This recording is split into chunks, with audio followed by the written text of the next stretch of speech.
Goeiedag, ek groet jou in die kosbare naam van Jesus Christus. Dink gou vir 'n oomblik aan die winter. Al die blare van die bome het afgeval en soms lê die ryp spierwit op die grond. Daar is geen vrugte om te pluk nie, geen skaduwee om onder te rus nie en nêrens enige kleur nie. Vir sommige mense mag dit lyk asof alles dood is. Maar dit is nie. Die winter is nie die vyand van die oes nie. Dit is juis die voorbereiding vir die oes.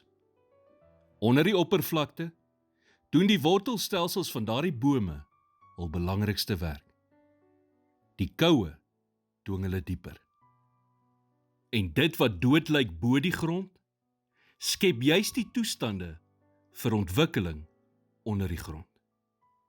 En teen die tyd wat die lente aanbreek, is dit juis die wortelstruktuur wat gedurende die moeilikste maande van die winter gebou is, wat die boom toelaat om die gewig van 'n volle somerse groei te kan dra.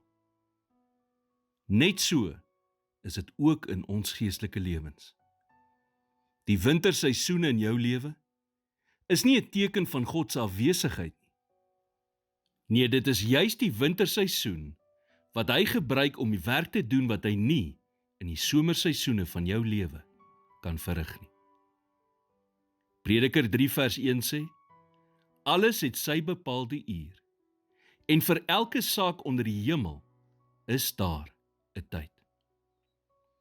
Wanneer jou gebedslewe droog voel, wanneer die stilte uit die hemel lank genoeg aanhou, dat dit permanent begin voel, wanneer jy werklik sukkel om te bid, omdat dit lyk asof niks verander nie, is jy in 'n winterseisoen.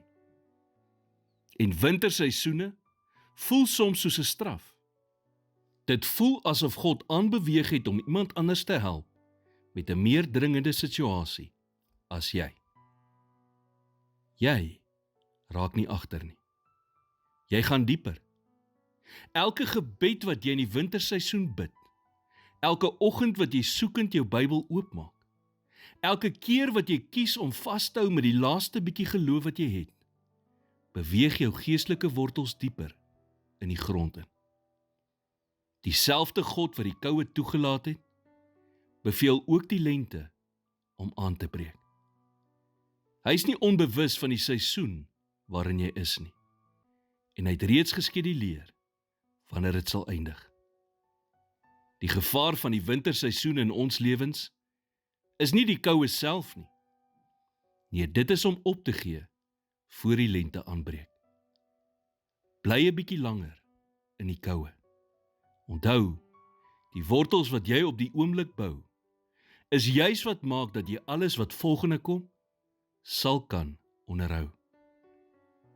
Here, dankie dat U die God van die winter net soveel as die God van die lente is. Ek bely dat ek sukkel, wanneer dit voel asof alles in my lewe stagneer. Maar ek kies vandag om U te vertrou, dat U in die verborgde plekke van my lewe werk. In Jesus naam bid ek dit. Amen.